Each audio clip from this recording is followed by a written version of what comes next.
Hello and welcome. It has actually happened. Russia is mobilizing. In this episode, we are going to talk about the implications this has for politics in Russia and for the military situation in Ukraine.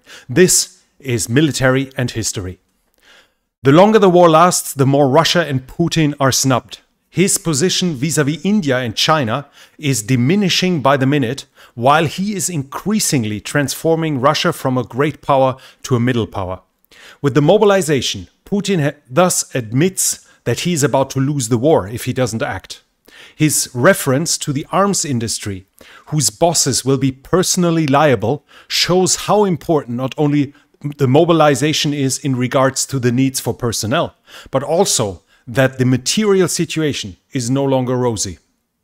At the same time, it proves that Putin does not want to give up on his war.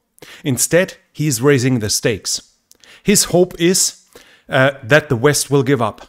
Because of the tight supply situation with gas and electricity in the coming winter in Europe, there is at least hope for him in this regard. Russia is now mobilizing for the first time since World War II. It can and must be stated that Putin has clearly overreached himself and has now not only suffered dramatic setbacks in his supposedly easy war to cement his rule and his legacy, but also he is facing problems at home. The attacks against the government, which are still primarily directed against the military, show the nationalists' dissatisfaction with Putin's work. The embarrassing defeats embarrass him personally and begin to pose a domestic threat to him from hardliners. At the same time, it is not he who gives the order to mobilize, but he says that he finds it necessary to support the Defense Ministry's proposal to mobilize. Thus, the initiative does not come from him, and he has a way to shift blame to others. Support for the war still stood at 70% recently, but only as long as only volunteers, homeless people, criminals, and men forcibly recruited in the Donbass were used as cannon fodder there.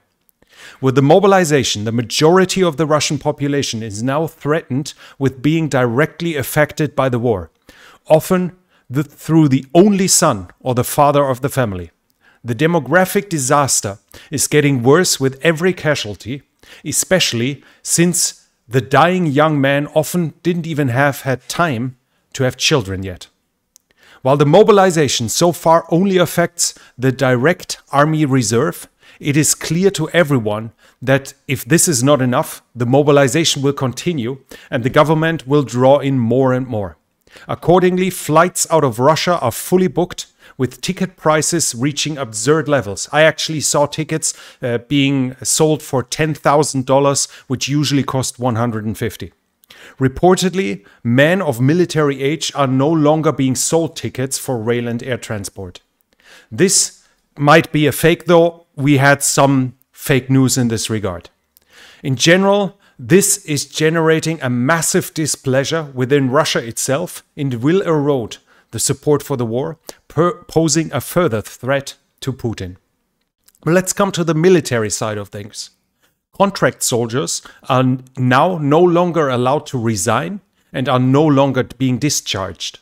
He announced better equipment for the militias from the so-called People's Republics and the volunteers, putting them on an equal footing with the Russian army. Legally, however, this also means that the volunteers who have signed a 6-month contract will now also not be dismissed. Their in part very generous salaries of sometimes more than $5,000 per month should thus also be invalid.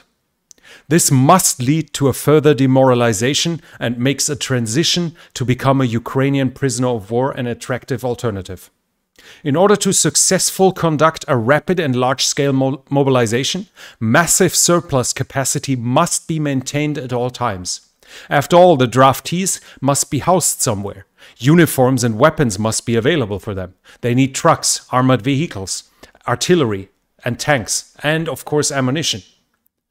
They need instructors for training, and almost as importantly, or even more importantly, they need capable NCOs and officers. Russia's preparations for this are questionable. Maintaining such structures for mobilization costs a lot of money, without any benefit outside of a full war. So the choice is to maintain units at 10 to 20% manpower with 100% of the equipment and infrastructure, but basically with zero combat power until a mobilization occurs. Russia's finances have not allowed this anymore, while the Soviet Union still did this. Therefore, partial mobilization is actually a much more sensible solution, especially since expanding the numbers of those called up is, after all, quite possible going to be increased. The Russian preparations I had reported here on this channel in the past, such as asking reservists to update their data, will make mobilization somewhat easier. Also, the measures with volunteer units will somewhat facilitate the start of mobilization, as the system was basically already warming up.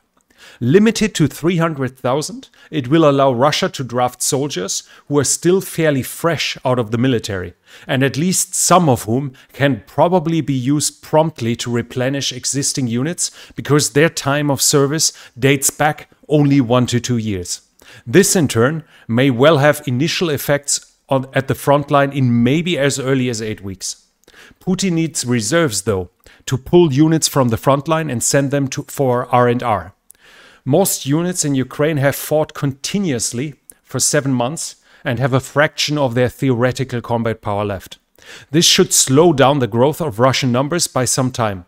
He can use fresh units to replace regular units, though, that can be sent to the front instead.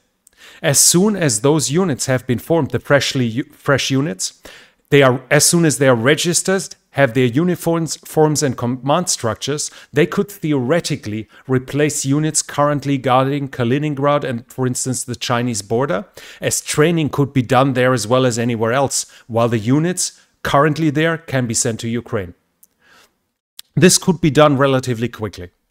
Russia will not create an immediate turnaround of the war with this, though, but depending on how it is carried out, it might very well change the dynamics on the battlefield, starting maybe roughly 3 months to 4 months from now. By 2023, it will have a noticeable impact. As Russia can use conscripts on its own territory, it can theoretically use them inside of occupied Ukraine after an annexation. But Putin also threatens de facto with nuclear weapons if Ukraine recaptures its own territory. In the event of a threat to the territorial integrity of our country, that's Putin in his own words, and to defend Russia and our people, we will certainly make use of all weapon systems available to us. This is not a bluff. The parliaments of the Donbas People's Republic and the military-civilian administrations of the Kherson and Zaporizhzhia regions have adopted decisions to hold referendums on the future of their territories and have appealed to Russia to support this. The citizens of Russia can rest assured that the territorial integrity of our motherland, our independence and freedom will be defended. I repeat, by all the systems available to us. He basically, if we take both things together, his current speech and the fact that Russia is going to annex basically all the occupied parts of Ukraine within a few days, that will mean that occupied Ukraine from then on will be considered the part of the territorial integrity of Russia, which will be defended according to Putin by all systems available, including obviously nuclear weapons, especially as he also mentioned invented threats posed by NATO and invented voiced threats with nuclear weapons by NATO against Russia. In general, though, Russia's main problems will remain. Morale will tend to fall even further after the things I just said to you, while refusal to serve, while the ability to tear up your contract might no longer be an option, desertion and defection will become a realistic alternative. Large portions of the stored ready materials have already been used to replenish casualties, so the timely full-scale equipping of 300,000 is more than questionable. Mobilization will help the Russians to make up for their quantitative losses, but not improve their quality. But at worst, it will even worsen it. That's it for now. This channel is only possible because of the support by viewers like you. Thank you to everyone already enjoying it. And if you want to enjoy the channel, you find the options to do that in the description of the video. If you liked what you saw, please consider subscribing. Don't forget the bell button so you don't miss any future videos. Hit the like button and write in the comments what you think, how far this will go, how long it'll take until Russian forces will see a considerable effect from this mobilization. And do you actually think Putin is going to use nuclear weapons within Ukraine to defend his recently captured territory? That's it for now. Thank you for watching, and I'll be back.